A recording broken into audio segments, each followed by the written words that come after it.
kembali para suster dan secara istimewa keluarga dari saudari Alexandrina Maria Tanti dan Pak Paulus. Bapak juga keluarganya? Ya saya kenal Pak Paulus ya, karena beliau anggota Legio Maria, Pak Paulus ya, berdarah Surya. Iya. Ya, hari ini ya di tengah-tengah kedukaan kita mendengar firman Tuhan yang sungguh sangat menguatkan. Di dalam Injil tadi kita bersama-sama mendengar sebuah kisah yang sangat terkenal, yaitu Yesus membangkitkan anak muda dari Nain. Di dalam Injil dikisahkan ketika Yesus melihat ada seorang pemuda di kota Nain bersama dengan ibunya dan seorang janda diusung untuk dibawa ke pemakaman. Dan hal yang menarik adalah ketika Tuhan Yesus bersabda kepada ibu pemuda ini, janda dari Nain ini, jangan menangis. Ini sesuatu yang luar biasa. Ya, sesuatu hal yang wajar dan manusiawi. Kalau ada orang meninggal, ya, kalau anggota keluarga kita meninggal, ya pasti kita menangis. Ya. Termasuk ketika saya ditinggal oleh mama saya yang tercinta, ya, ibu saya yang tercinta, saya sedih luar biasa. Saya merasakan duka yang sangat mendalam, dan saya menangis. Dan itu adalah hal yang wajar, ya. Bagaimana tidak ya, ibu yang melahirkan saya, lalu membesarkan saya, kemudian mendukung panggilan saya hingga jadi Romo. Dan bahkan ibu saya juga pernah berkata bahwa ia ingin menghadiri misa tahbisan imam saya. Jadi ingin menghadiri upacara pentahbisan imam saya dan ingin duduk di bangku yang paling depan. Memang begitu biasanya ya. Ibu dari Romo yang tertahbis biasanya ya duduk di papa mama ya, bapak ibu itu duduk di bangku yang paling depan. Tapi ya itu hanya tinggal mimpi ya, karena 2 tahun menjelang saya ditahbiskan menjadi imam, mama meninggal, ya. Mama dipanggil Tuhan. Ya. Betapa sedihnya hati saya ya. Karena cita-cita mama dan cita-cita saya juga tidak terpenuhi. Saya sedih luar biasa.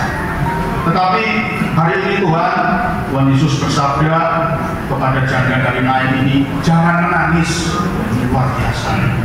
Kenapa kok orang Kristiani, orang Katolik kalau ditinggal anggota keluarga yang tercinta nggak boleh menangis? Kata Tuhan Yesus loh, bukan kata Romonya gitu.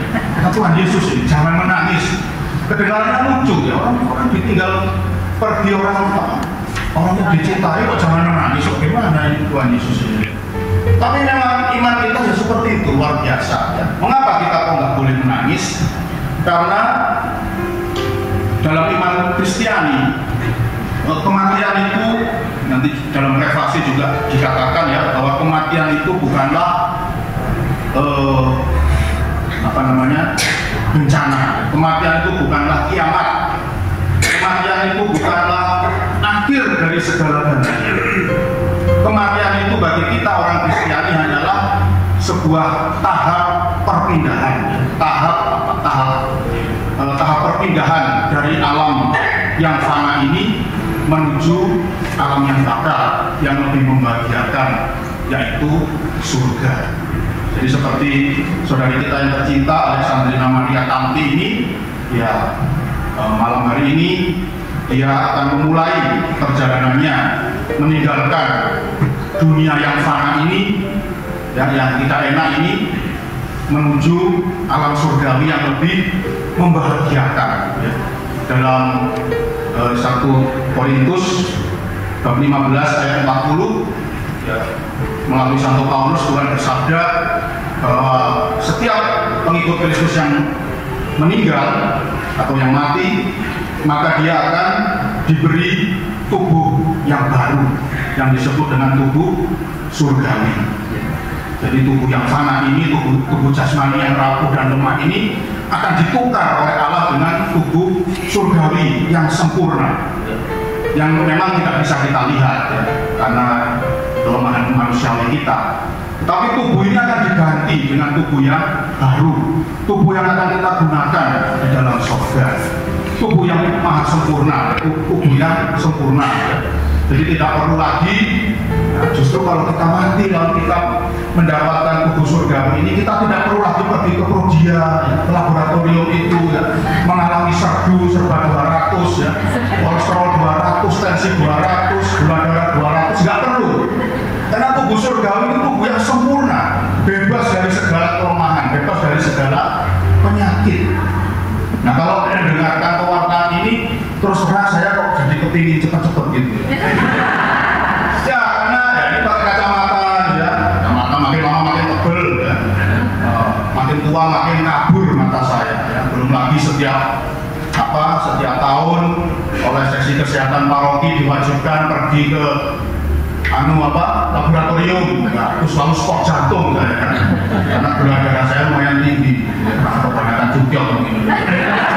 Ya, jadi saya selalu sport jantung deg-degan. Waduh, nanti gula darah saya kalau serdu bahaya ini, sampai 200. Jadi setiap pergi ke laboratorium, setiap tahun saya selalu sport jantung, ya takut hasil lab saya itu jelek gitu. Ini sayangkan tiap tahun seperti itu. Tetapi kalau kita nanti meninggal, ya semua kita, tubuh kita akan diganti dengan tubuh surgawi, dan tubuh yang fana ini akan ditinggalkan, ya, akan musnah. Ya. Tapi kita akan mendapatkan tubuh surgawi yang sempurna, yang bebas dari segala kelemahan dan kerapuhan. Nah itulah makanya kenapa Tuhan Yesus berkata, jangan menangis, karena kematian bagi orang Kristiani itu sesuatu yang menggembirakan. Lalu kita akan pindah meninggalkan dunia yang fana ini menuju surga yang jauh lebih indah daripada dunia yang fana ini. Nah, ini hari-hari ini Romo Mikael ketar-ketir ya, karena Romo Mikael orang Semarang dan tadi pagi ada berita di TV Semarang itu banjir. Wah, gara-gara hujan tak berhenti. Nah sekarang ini Romo Mikael itu sedang sport jantung juga ya, bagaimana keluarganya di Semarang sana, jangan-jangan ya kena banjir itu ya. Nah tapi kalau kita sudah pindah ke alam surga, nggak perlu kita stres karena nggak ada banjir. Di surga itu nggak ada banjir. Kita juga nggak perlu bayar listrik ya. Karena di surga nggak perlu AC, nggak perlu pasti. Surga itu luar biasa indah. Itulah mengapa Tuhan Yesus katakan jangan menangis dengan kematian saudara kita yang tercinta, karena di dalam iman Kristiani ya saudari kita ini akan mengalami segala sesuatu yang menguntungkan, segala sesuatu yang indah, jauh lebih indah daripada hidup di dunia ini, sama sekali tidak menyenangkan ya. Saya kira Bapak Ibu ya kalau disuruh sharing ya, pasti akan banyak sharing ya bagaimana hidup sebagai manusia di dunia ini ya, sikut-sikutan ya, apalagi ya dorong-dorongan ya, nggak enak. Hidup di surga itu jauh lebih menyenangkan, dan kita akan berkumpul dengan orang-orang yang baik ya, orang-orang yang yang berhati baik, tidak seperti di dunia ini ya, penuh dengan kejahatan ya, penuh dengan depresi, dengan stres ya. Nah ini, maka itulah kenapa Tuhan Yesus katakan jangan menangis. Dan memang begitu ya. Kematian itu selalu memberikan hikmah yang mendalam, hikmah yang berharga bagi hidup kita masing-masing. Saya dengan mama saya itu hubungannya begitu dekat ya, dan saya selalu sejak kecil saya itu selalu disebut anak mami, karena hubungan saya dengan mama begitu dekat ya. Meskipun sudah masuk seminari, sudah jadi frater, calon imam, tapi sedikit-sedikit telepon mama, ada masalah sedikit telepon mama gitu ya. Sehingga selama mama masih hidup dulu, saya itu menjadi orang yang tidak dewasa, yang tidak matang. Karena sedikit-sedikit ada masalah sepele, telepon mama gitu terus. Tetapi ketika mama meninggalkan saya, ya memang tidak ada lagi yang bisa saya telepon gitu ya, tidak ada lagi ya. Tetapi ya kalau saya ada masalah ya saya jalani masalah itu dalam keheningan ya. Tidak ada lagi orang yang bisa berkata-kata pada saya. Tetapi justru itu yang mendewasakan saya, justru itu yang mematangkan hidup saya. Sekarang saya sudah ada di Romo, mama sudah di surga. Kalau ada masalah apa, saya nggak pernah ngomong ke mama, tetapi ngomong ke siapa? Ke Tuhan Yesus, lebih jos lagi, ya kan? Lebih jos gandos ya, kalau kita mengadu kepada Tuhan daripada mengadu kepada ya mama ya atau teman yang masih hidup ini. Mengadu ke Tuhan itu jauh lebih, hasilnya jauh lebih luar biasa.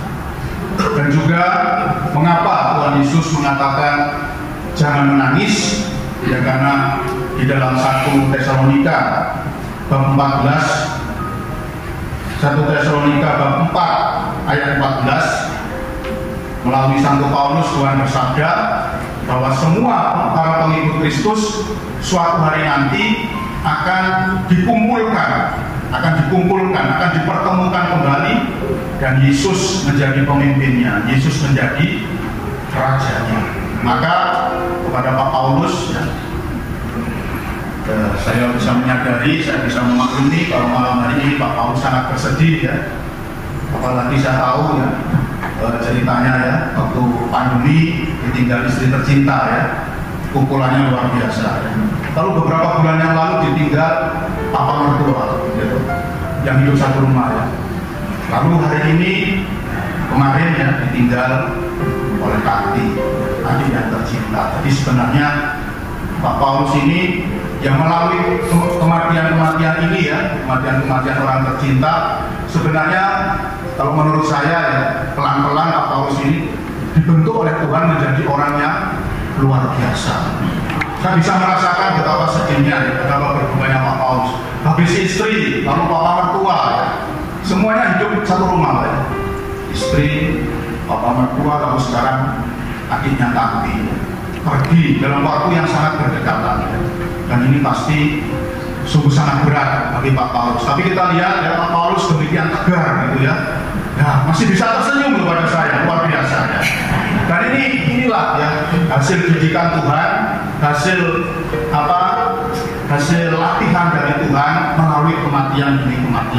Jadi kematian bagi orang Kristiani itu sekali lagi bukan bencana, bukan kiamat, tetapi peristiwa yang sungguh mendewasakan dan mematangkan hidup rohani kita. Kita jadi semakin kuat, semakin ada yang meninggalkan kita, semakin kuatlah hidup rohani kita. Dan juga ya, tadi dalam 1 Tesalonika bab 4 ayat 14 Tuhan Yesus berjanji bahwa semua pengikut Kristus suatu saat akan dikumpulkan ya, akan ya, istilahnya itu mungkin sama dengan reuni ya. Jadi semua pengikut Kristus akan dikumpulkan di satu tempat, kita akan mengadakan reuni, dan Tuhan Yesus menjadi pemimpin dari reuni itu. Maka Pak Paulus jangan Anda tetap harus berpengharapan ya. Jangan bersedih, suatu hari nanti Pak Paulus akan bisa bertemu kembali, akan bisa berjumpa kembali, akan bisa berkumpul kembali dengan adik yang tercinta Alexandrina Maria Tanti. Dan saya juga demikian, ini juga ajaran iman yang menjadi pegangan hidup saya. Saya bersedih dengan kematian ibu saya, tetapi sabda Tuhan menguatkan saya bahwa suatu hari nanti saya boleh bertemu kembali dengan mama yang saya cintai, dan boleh bergembira kembali seperti ketika saya masih kecil dulu. Ketemu lagi dengan mama saya. Dan saya dengan kematian mama juga dikuatkan. Papa masih hidup ya, tapi dengan kematian mama ini saya dikuatkan. Karena suatu saat ya pasti ya, nggak mungkin tidak ya. Papa sudah umur 85, dan pasti Papa suatu saat akan menyusul mama, itu pasti, nggak mungkin tidak ya. Tetapi justru kematian mama itu menguatkan diri saya untuk mengantisipasi atau menyambut peristiwa-peristiwa yang akan terjadi di dalam hidup saya nanti.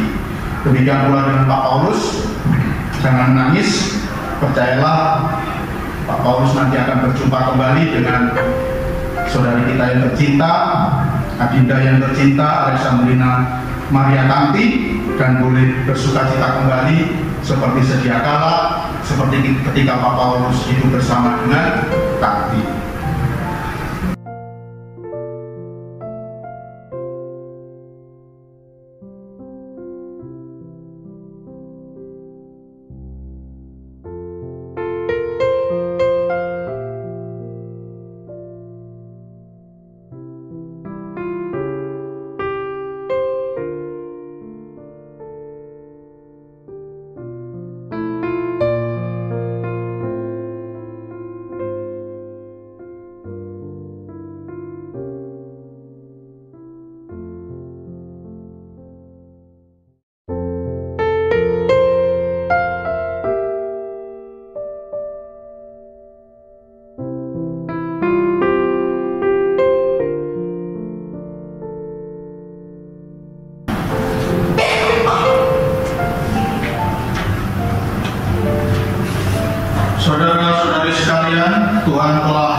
Saudara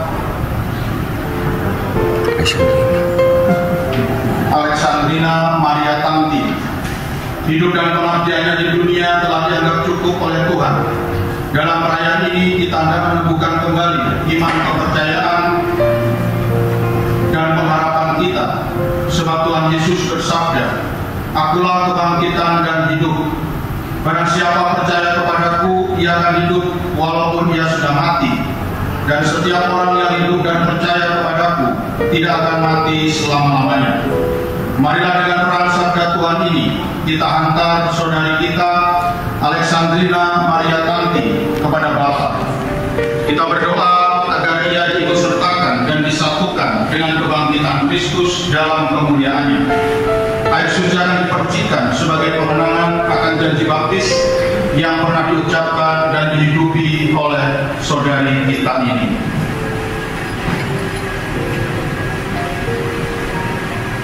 Allah Bapa yang Maha Kuasa, kami bersyukur kepadamu, sebab Engkaulah sumber kehidupan, Engkaulah yang menganugerahkan keselamatan, serta kebangkitan orang mati melalui Putramu Yesus Kristus.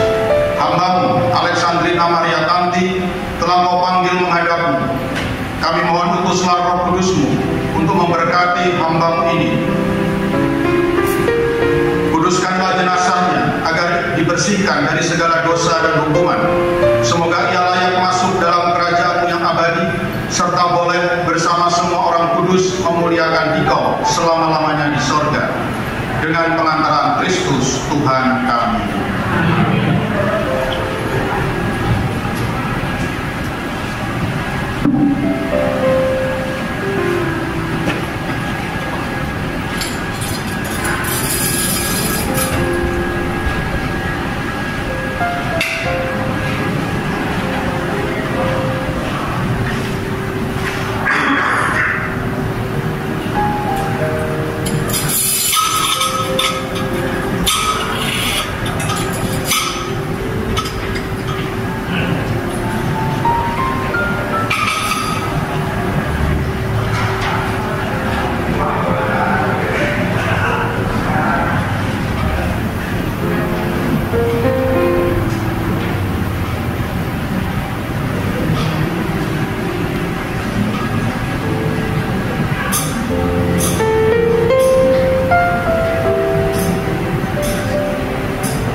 Putramu sendiri, Tuhan kami Yesus Kristus, pernah berbaring dalam makam selama 3 hari. Maka kami mohon berkatilah dan sucikanlah tanah ini dengan Roh-Mu, agar hamba-Mu yang akan kami taburi dengan tanah ini pada makamnya, Engkau bangkitkan bersama Kristus dan boleh masuk dalam kemuliaan-Mu yang abadi dengan pengantaran Kristus Tuhan kami.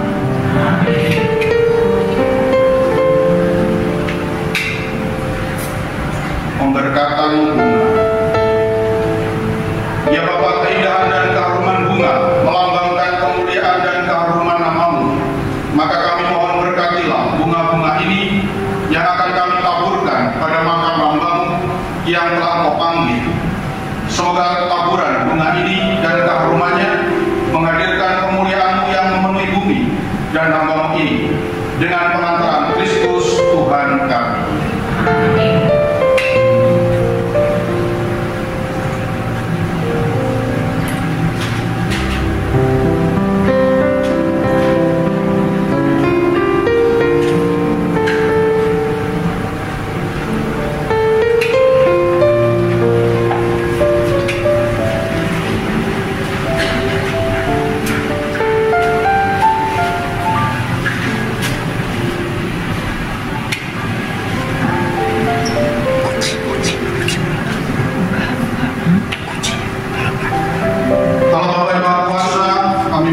Alhamdulillah juga memberkati Guci ini yang akan menjadi rumah sementara bagi saudari kami yang tercinta, Alexandrina Maria Tanti.